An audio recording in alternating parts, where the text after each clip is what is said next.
sallallahu alaihi wasallam, sallallahu ala Muhammad, sallallahu alaihi wasallam. Ya Nabi, salam alaika. Ya Rasul, salam alaika. Ya Habib, salam alaika. Salawatullah alaika. Sallallahu ala Muhammad. Sallallahu alaihi wasallam. Sallallahu ala Muhammad. Sallallahu alaihi wasallam. Bismillahirrahmanirrahim. Assalamualaikum warahmatullahi wabarakatuh. Alhamdulillahirabbil alamin, wassalatu wassalamu ala sayyidil mursalin wa ala alihi wa sahbihi ajma'in. Subhanaka la ilma lana innaka antal rahli sadri wa yassir li amri wa hlul 'uqdatam min lisani yafqahu qawli. Usikum wa nafsi bi taqwallah faqad fazal muttaqun. Jemaah Masjid Al-Hikmah yang dirahmati Allah Subhanahu wa taala. Sekitar mungkin satu malam lagi, malam Rabu, malam Kamis mungkin. Kalau tak malam Rabu, malam Kamis kita sudah tarawih. Kamis kita puasa. Berarti menunggu ketetapan dari pemerintah. Malam ini kita seputar puasa Ramadan, tanya jawab. Ibu-ibu, bapak-bapak bertanya, saya menjawab, ataupun saya yang bertanya, ibu-ibu dan bapak-bapak menjawab. Kan tanya jawab namanya, gantian lah, enak betul. Tanya terus dia tak mau dijawab, apa jawab, gantian. Ya. Kalau bisa saya jawab, kalau tak bisa saya tampung. Kita seperti biasa kita Fatihah dulu kepada baginda Rasulullah SAW, kepada para sahabat, tabi'in, tabi'in, kepada para awliya wa syuhada wa salihin wa jami masyaikhina fiddin wa jami awliya'illahi ta'ala min masyariki ardi wa magharibiha fi barriha wa bahriha aynama kanu khususan sultan al-Asyad al-Qadir Jilani wa sahabatin al-Aksabadi wa sahabatin al-Asyadili wa sahabatin al-Abbas al-Dijani wa sahabatin al-Mantasuki wa sahabatin al-Abadi wa Abu Yasir Muhammad bin Ali al-Malik al-Hasani wa Abu Yasir Ahmad bin Sayyid Muhammad al-Malik al-Hasani amantanallahu bimadadihim wa khadha alina min barakati man warhim wa ulumihim fid dini wa dunya wal akhirati bisirril Fatihah. A'udzu billahi minasy syaithanir rajim. Bismillahirrahmanirrahim. Alhamdulillahi rabbil alamin. Ar-Rahmanir Rahim. Maliki yaumiddin. Iyyaka na'budu wa iyyaka nasta'in. Ihdinas siratal mustaqim. Siratal ladzina an'amta 'alaihim ghairil maghdubi 'alaihim waladdallin. Amin. Bismillahirrahmanirrahim. Kita buka dengan qauluhu ta'ala, a'udzu billahi minasyaitonir rajim. Bismillahirrahmanirrahim. Ya ayyuhalladzina amanu kutiba alaikumusyamu kama kutiba alal ladzina min qablikum la'allakum tattaqun. Wahai orang-orang yang beriman. Ini khusus yang beriman saja. Wahai orang-orang yang beriman, diwajibkan atas kalian berpuasa. Puasa hukumnya wajib. ya, yang enggak puasa dosa. Kama kutiba 'alal ladzina min qablikum, sebagaimana diwajibkan atas orang-orang sebelum kalian, la'allakum tattaqun, agar kalian bertakwa. Shadaqallahul adzim. Jadi waktu sekitar berapa nih? Sampai Isya kita tanya jawab. Silakan bapak-bapak, ibu-ibu yang mau bertanya, silakan. Silakan. Mic-nya.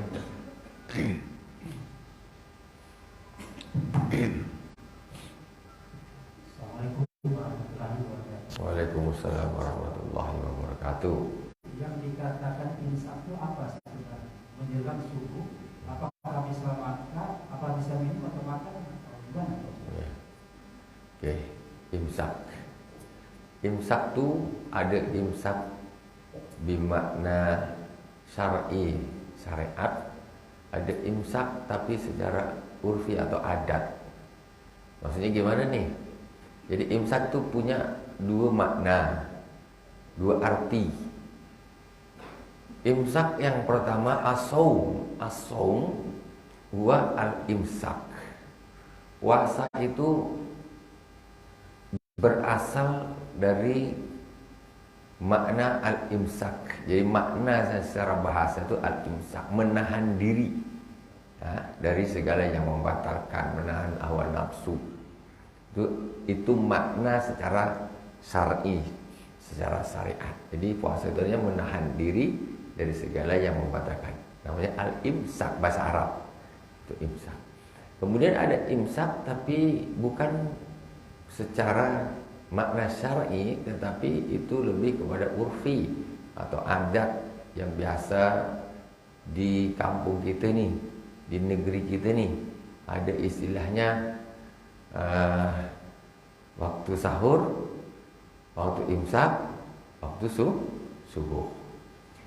Imsak yang dijadwal itu bukan, tidak sama dengan imsak yang berarti puasa, ya. Ini imsak yang dijadwal tuh imsak urfi atau adat. Kebiasaan kita namakan 10 menit menjelang subuh itu namanya imsak. Ini bukan istilah secara hukum fikih syar'inya, bukan.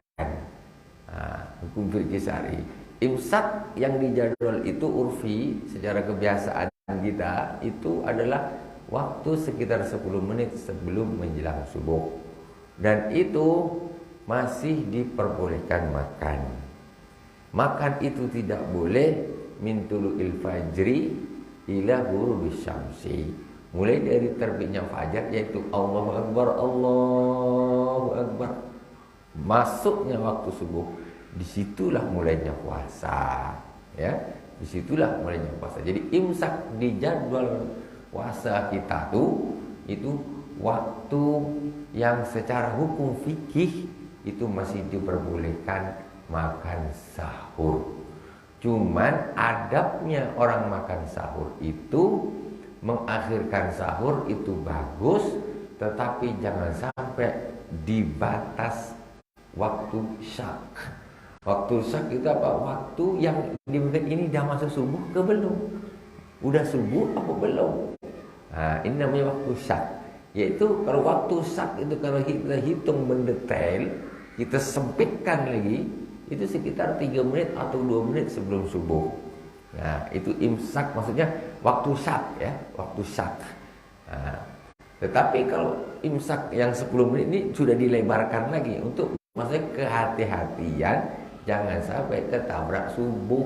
Intinya gitu. Jadi kalau kita umpamanya pas enak-enak tuh sirene berbunyi, imsak, macam mana nih? Ambil botol, buka, bismillahirrahmanirrahim, habiskan, tak apa-apa. Tapi saya sekarang tak, nantilah. Jadi ambilkan, mungkin ada nasi sekitar segini, ya, boleh dimakan. Kita ambil kehati-hatian sekitar 7 menit, tak apa-apa. Sisakan 3 menit sebelum subuh untuk kehati-hatian. Walaupun hakikatnya puasa itu dimulai ketika subuh, itu baru mulai puasa. Subuh jam 5 umpamanya, Mesti saya ngambil kehati-hatian 2 menit sebelum jam 5 atau 3 menit lebih aman lagi. Itu menjelaskan bahwasanya kita hendaknya segera untuk melakukan qadha sholat yang kita tinggalkan. Di situ disebutkan kita diharuskan untuk melakukan yang wajib-wajib saja, ya. Ya kan? Nah, bahkan di sini dijelaskan haram kita melakukan sholat-sholat sunnah yang lain selain qadha sholat kita tidak kita kerjakan, gitu ya. Nah, pertanyaan saya itu bagaimana kita ingin mengikuti sholat sunnah tarawih sedangkan qadha sholat kita masih banyak, ya? Apakah lebih afdal kita mengqadha sholat sholat yang kita tinggalkan ataupun kita mengikuti sholat tarawih, ya? Sedangkan sholat itu sunnah kemudian haram di sini diperbolehkan. Yang kedua, ya, masalah zakat, ya. Di dalam mazhab kita kan zakat itu kan menggunakan makanan pokok, ya. Ya kan? Karena di masyarakat kita sekarang banyak yang membayar menggunakan uang karena terkait salah satu mazhab, ya.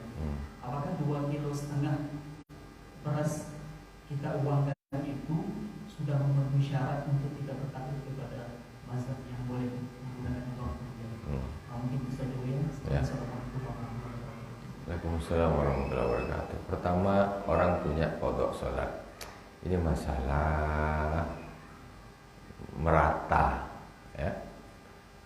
Orang yang punya hutang sholat fardu, dia harus fokus membayar hutang sholat fardunya.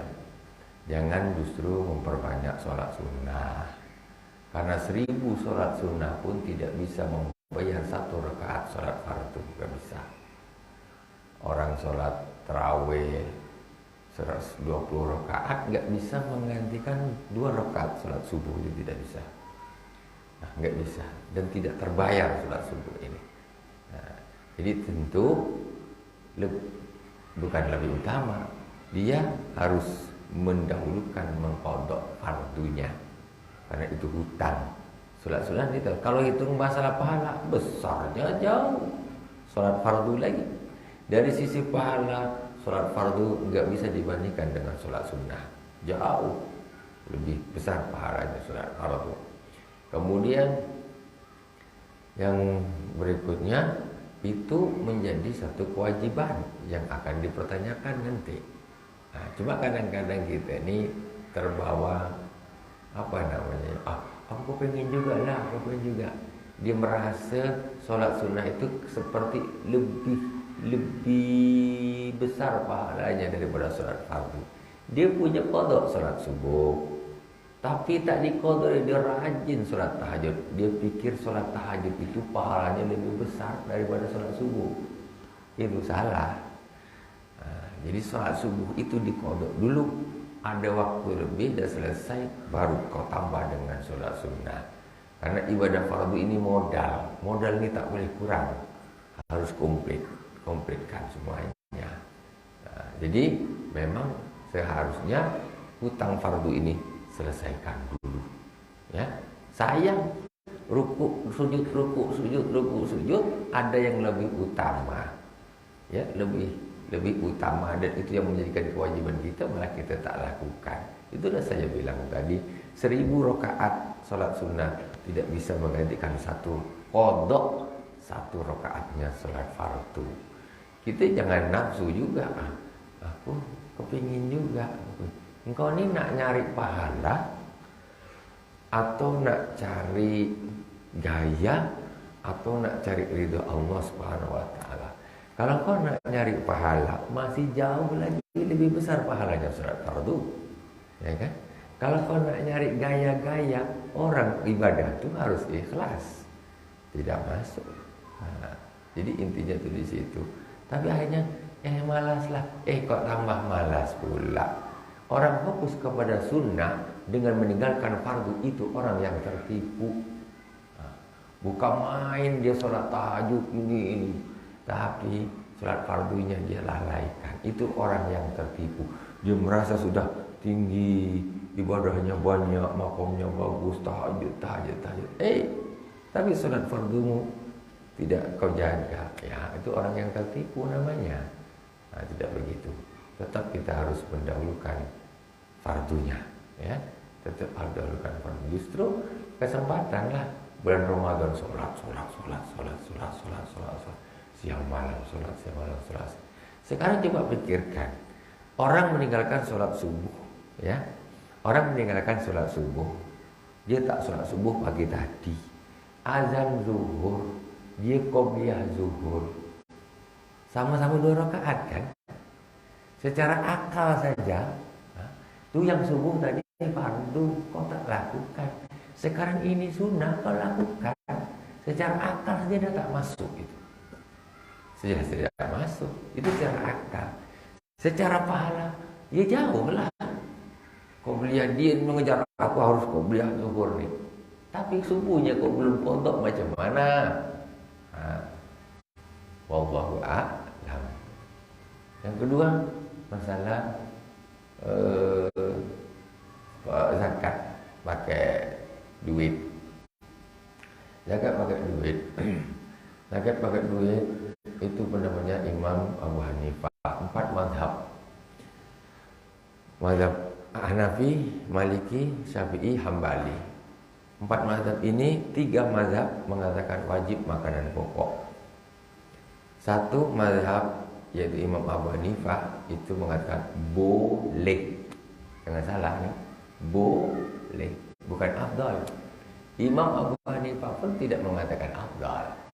Dia mengatakan boleh, tapi tetap lebih afdal dia apa-apain pakai makanan pokok. Kenapa gitu? Karena di zaman Rasulullah sudah ada dirham, sudah ada dinar. Emang di zaman Rasulullah nggak ada dinar, nggak ada dirham? Ada.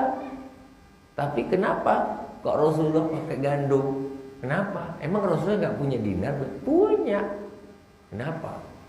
Nah, maka di situ Imam Abu Hanifah pun berpendapat boleh, bukan lebih afdol pakai duit. Dah.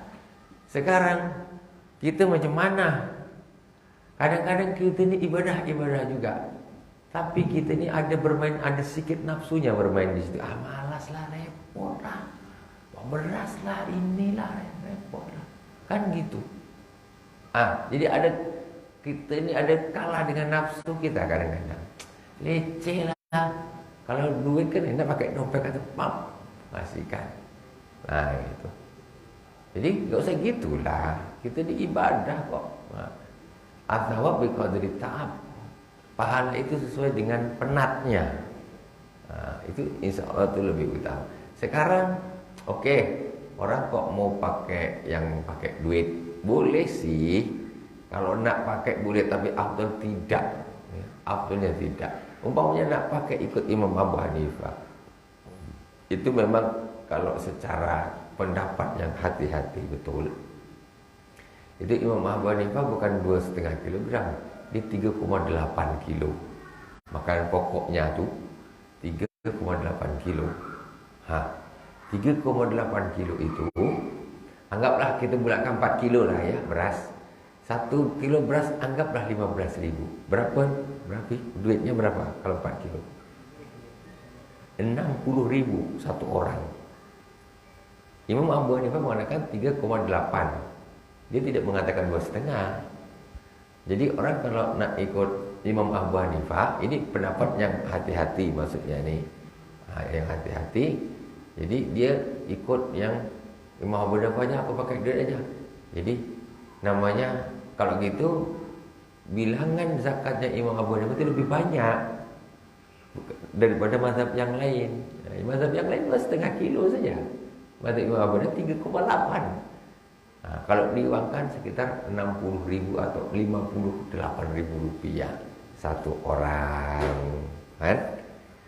Itu. Jadi kalau nak pakai duit itu pendapat yang aman dan selamat maksud saya.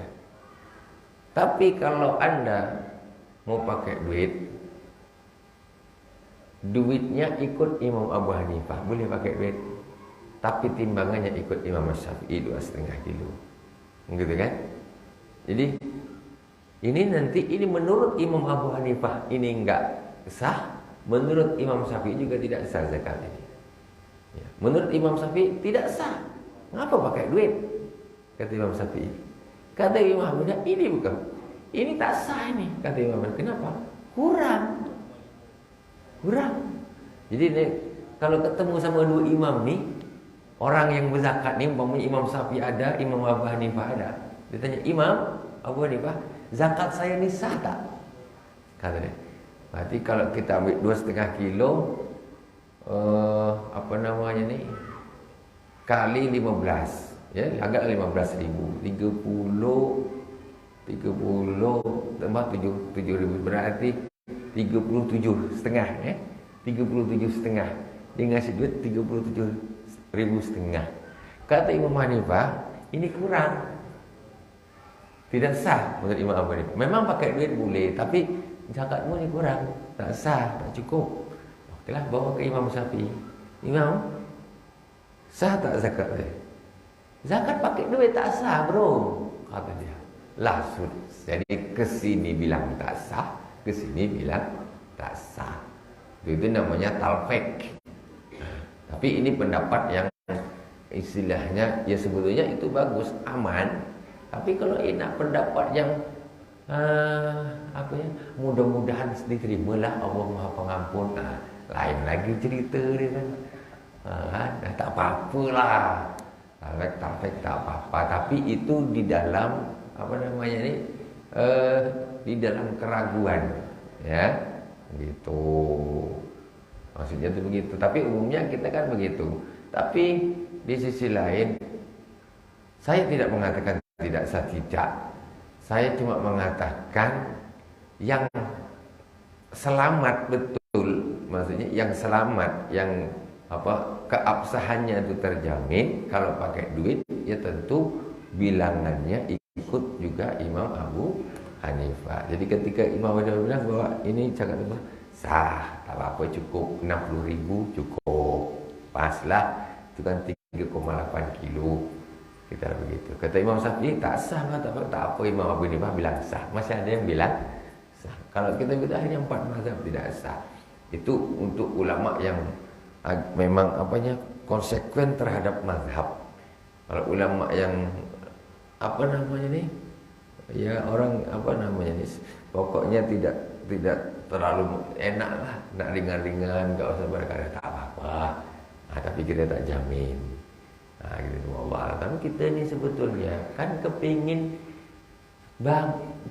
diri ini namanya zakat fitrah, kepingin suci, pelukis betul kan gitu. Kita ni kepingin suci, ya kan? Kalau berobat sakit dokter, berpuluh juta, beratus juta dibayar dia. Zakat fitrah satu orang 60.000 aja, sayang. Oke, pakai duit silakan, 60.000 rupiah satu orang. Kenapa? Kita kan juga diajarkan untuk bersedekah. Jangan hitung-hitung sangatlah. Masa nak suci kok teratur berhitung? Silakan. Kalau nak aman, 60.000 atau 60.000 kurang sikit dikali 3,8. Ya, itu begitu. Kalau tak, ya udah pakai beras. Itu aja. Kalau pakai beras, semuanya bilang sah kecuali Imam Abu Hanifah. Kata Imam Abu Hanifah, kurang tu 2,5 tak cukup, tambah lagi 3,8. Kalau orang yang sah, seluruh mazhab mengatakan sah, berzakatlah pakai makanan pokok, jumlahnya 3,8 kilogram. Itu semua ulama mengatakan sah. Jadi standar kita nak aman, damai, tentram, bukan kita ngambil 2,5 karena ada imam yang mengatakan masih tidak sah. Ambil 3,8. Tak usah lokek. Kita ambil 4 kilo satu orang, selesai acaranya. Kan? Satu keluarga berapa sih? Satu keluarga 5 orang, Bu. 20 kilo pelukik. Nah, ya ilah, setahun sekali bayar pajak motor berapa? Bayar pajak mobil berapa? Aku nak tanya. Bayar pajak mobil 3 juta, baru zakat 60.000, banyak nak. Allahu Akbar. Itu 4 kilo 60.000. Ya dah. Bagus. InsyaAllah saya mau zakat tahun ini. Saya alhamdulillah, Bu, tak pernah 2,5 kilo lah istilahnya. setelah ya kalau dulu tak tahu lah kan. Nah, saya lebihkan, tak pernah paskan.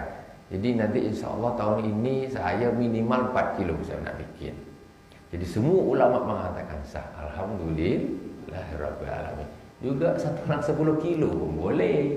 Duit banyak, untuk apa lagi? Wallahu a'lam. Ya, lanjut. Ya, silakan. Waalaikumsalam warahmatullahi wabarakatuh.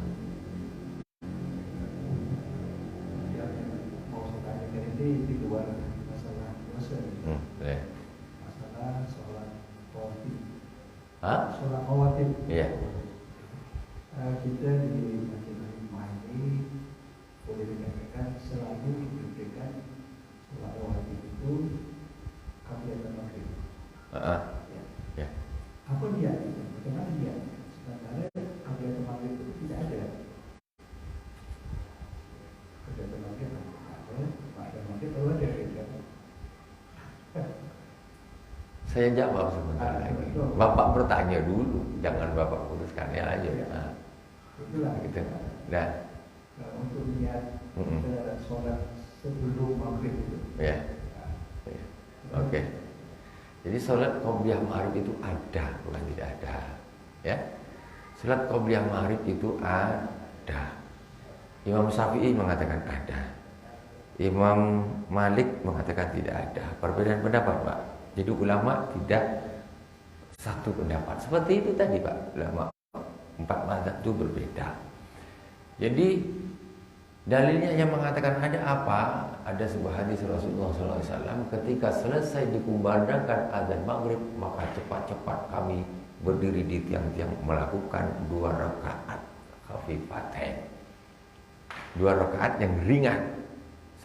Min kibar sahabat, dan disebutkan di keterangan di situ yang melakukan adalah min kibar sahabat yang besar-besar.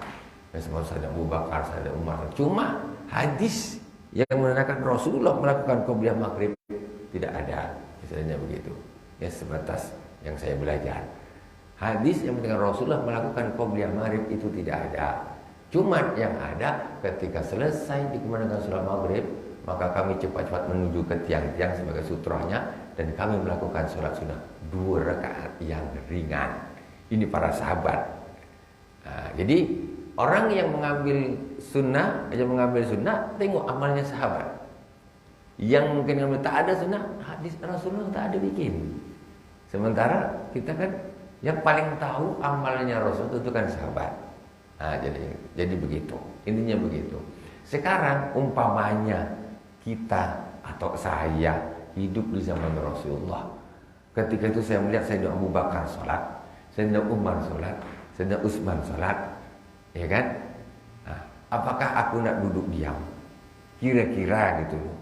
Tentu kita tidak akan begitu. Dan kita tahu mereka ini min kibar sahabat, orang yang paling paham tentang ibadahnya Rasulullah. Walaupun yang kita yang ibadah, yang sahabat-sahabat yang lainnya mungkin tak nampak, apalagi kita zaman sekarang tak tahulah kita. Nah, jadi itu sunnah tapi tidak muakkadah. Dia ada sunnah muakkadah, ada ghairu muakkadah. Yang ba'diyah maghrib muakkadah, yang qobliyahnya ghairu muakkadah. Yang zuhur juga gitu, 2 rakaat, 4 rakaatnya qobliyah dan ba'diyah ini ghairu muakkadah. Yang muakkadah 2-2. Seperti itu. Yang tidak ada setelah asar. Itu ba'diyah asar itu yang tidak ada. Gitu. Niatnya apa? Aslinya niat sholat itu kalau sholat itu dilakukan sebelum zuhur itu otomatis namanya sholat sunnah sebelum zuhur. Kalau dia setelah sholat zuhur otomatis dia sholat 2 rakaat. Ini ya sholat sunnah apa nih? Ya setelah zuhur. Tapi diniatkan dipasang juga boleh. Saya niat sholat sunnah sebelum, tak bilang sebelum zuhur pun memang kau sholatnya sebelum zuhur. Namanya qobliyah zuhur. Tak mungkin Allahu Akbar kok setelah zuhur namanya. Tidak, kau kan sholatnya ya otomatis sebelum zuhur. Tapi kalau kita bunyikan saya usolli sunnatal qobliyah zuhri raka'ataini lillahi ta'ala Allahu Akbar.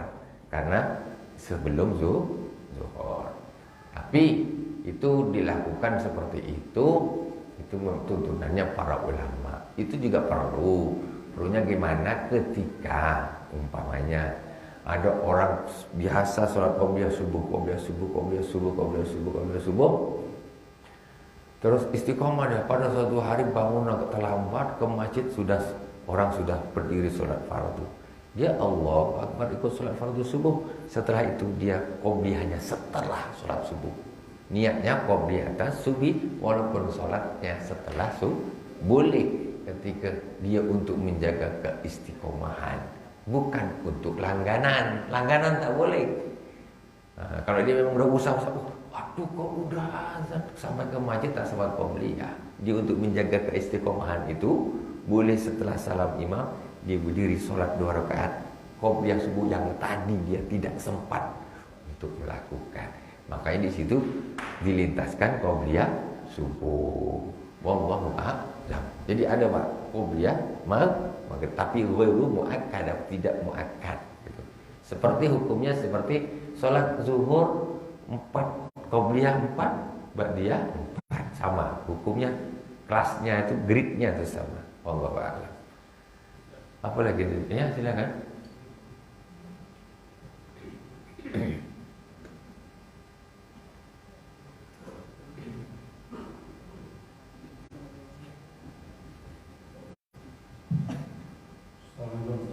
Waalaikumsalam. Tadi menyambung bagian mengenai kodok salat. Ya. Tadi kita katakan kalau orang suka meraikan ya, karena salat subuh dulu, terus dia saat tidur, kerjanya qabliyah atau ba'diyah itu kan berarti meraikannya wajib. Ya, melakukannya wajib. Terus yang sunnah seperti wajib dibuat ya, dihulukan ya. Saatnya kan bayar dulu kita ya. Yang ingin saya tanyakan kan, ini masalah lalu kita. Kita tidak tahu kesalahan dulu, mungkin kita pengetahuan dulunya belum ya. Terus mungkin berjalannya waktu, umur orang tobat. Dia sudah istiqomah mengerjakan salat duha dulu. Kalau di waktu itu, yang ketinggalan itu ya, kita lama itu kita kan tahu jumlahnya berapa. Jadi pelaksanaan qadanya ini gimana Ustaz? Apakah ada yang harus dikerjakan terus atau tidak usah dikerjakan yang sholat sunat? Qadanya terus sama wajib. Oke. Itu kalau ikut kaidah fikihnya ya memang harus yang apa namanya? Yang kodok dulu. Terus kita ini sholat ini maksudnya apa? Kan gitu. Kita sholat qobliyah subuh maksudnya apa kita nih? Cari pahala. Bukankah kita mengkodok sholat fardu juga kita dapat pahala? Kalau besaran pahala, bukankah mengkodok yang sholat fardu itu pahalanya lebih besar? Cari ridho Allah, bukankah mengkodok yang fardu itu lebih Allah ridho? Begitu. Fadilahnya tetap lebih banyak versi fadilahnya yang fardu. Kita semacam ada nafsu di situ. Jadinya ibadah tapi nafsu, kepengen semacam maghrur. Kadang setan itu memang mengalihkan kita suka ibadah sunnah tapi kita melalaikan yang fardu. Sekarang udah lama-lama macam mana? Ya kita hitunglah, tidak harus spesifik pun. Aku dulu maunya degil SMA kelas 2 sampai kuliah semester 3 umpamanya. Dihitung kelas 3, semester 1, semester 2 dihitung nih. Anggaplah sekitar 2 tahun. Ya, kita kodok kita hitunglah. Satu hari kita maunya kodok zuhur, asar, maghrib, isya, subuh 1 hari, seret. Lagi zuhur, asar, maghrib, isya, subuh 2 hari, 3 hari, 4 hari, 1 pekan, 1 bulan ini baru selesai. Sholat fardu kan bacanya sama dengan sholat sunnah, pahalanya jauh lebih besar. Yang ditanyakan besok di akhirat itu bukan sholat qobliyah subuhmu, bukan ba'diyah maghribmu, tapi zuhurmu di mana, asarmu di mana, isyamu di mana. Sholat sunnah ini bonus saja, kau tambah alhamdulillah. Wallahu subhanahu ya. Tadi katakan dari subuh kita sholat lagi ya, supaya lama itu. Bagaimana dengan waktu yang panjang? Subuh juga dulu pertanyaannya. Bisa kan kita mengkodok itu sudah subuh, zuhur, asar sampai Ya, mengkodok itu tidak harus subuh di waktu subuh, duhur di waktu duhur, asar nggak harus. Karena mengkodok subuh itu pun bukan waktunya. Waktunya tuh subuh tahun berapa dulu, sudah lewat. Jadi setelah sholat subuh, walaupun belum isyraq, itu boleh kodok lagi. Berdiri lagi, kodok subuh. Assalamualaikum warahmatullahi wabarakatuh. Berdiri lagi, niat zuhur, kodok zuhur. Sampai Allah, assalamualaikum warahmatullahi wabarakatuh. Berdiri lagi, niat kodok asar. Assalamualaikum warahmatullahi wabarakatuh. Berdiri lagi maghrib, isya, dapat 1 hari kan? Lagi subuh. Tidak ada waktu khusus untuk mengkodok zuhur, harus zuhur, asar. Enggak, itu bukan waktunya juga. Waktunya dah lewat bertahun-tahun yang lalu. Jadi kesalahan orang mengkodok seperti itu, nunggu subuh, asar, nunggu kodok asar. Itu bukan waktunya juga. Waktunya dah lewat.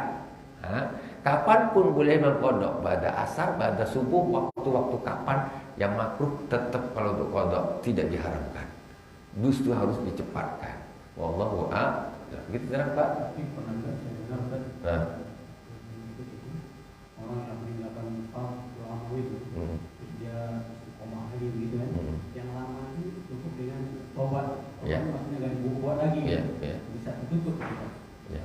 Itu yang masalah mengampuni, menutup itu haknya Allah, bukan haknya kita. Itu mohon maaf, itu orang yang sangat memudahkan, tidak ada qadha di dalam sholat. Mereka itu golongan-golongan itu. Kok yang mau maafin kita itu bukan hak kita loh, itu haknya Allah loh. Kita tidak bisa begitu. Rasulullah saja tidak ketinggalan sholat waktu itu, waktu perang, kecapean sholat subuh. Bangun kok udah matahari udah naik. Rasulullah kodok loh subuhnya. Maksudnya dibayar loh yang itu meninggalkan karena ketiduran. Itu wajib dikodok. Apalagi meninggalkan karena main futsal. Ini lebih ini tak apa-apa dah, itu contoh dulu. Tak bisa gitu. Dulu dia main bola, main apa, pergi mancing. Ini yang ketiduran rupanya wajib kok. Mancing tak sholat kau tak bodoh. Wallahu subhanahu wa ta'ala alam. Gitu Pak. Itu jangan ikut aliran gitu. Itu bikin orang sembarangan. Haknya Allah dilalaikan. Kalau mungkin saya bicara kesempatan ini kalau panjang. Ya. Biasaan malam kita tahajud. Ya. Pertama tak tahajud. Berarti kita kalau dulu nggak tahajud atau selesaikan utang-utang. Bangun selesaikan hutang. 12 rakaat sholat tahajud itu bisa duhur, asar, maghrib. Nah, itu 12 bisa. Kalau tak dikodok kan bisa ditanyakan itu utang. Itu. Jangan kita menganggap sholat sunnah itu lebih utama daripada sholat fardu. Tidak ada yang mengatakan ini. Ulama manapun tidak ada. Iblis mungkin. Iblis itu dia sengaja mengarahkan kita kepada ini bagus nih, bagus, pahalanya besar kata iblis. Iya pula sholat. Tertipu oleh mereka. Tidak ada satupun ulama mengatakan sholat tahajud lebih utama daripada sholat subuh. Tidak ada. Sholat fardu tidak ada. Wallahu subhanahu wa ta'ala alam. Begitu Pak. Alhamdulillah. Kapan-kapan ketemu lagi ya. Besok kalau ceramah Ramadan tanya jawab aja biar tak ngantuk. Subhanakallahumma wa bihamdika asyhadu an la ilaha illa anta astaghfiruka wa atubu ilaik. Wassallallahu ala sayyidina Muhammadin wa ala alihi wasallam. Alhamdulillahirabbil alamin. Wassalamualaikum warahmatullahi wabarakatuh.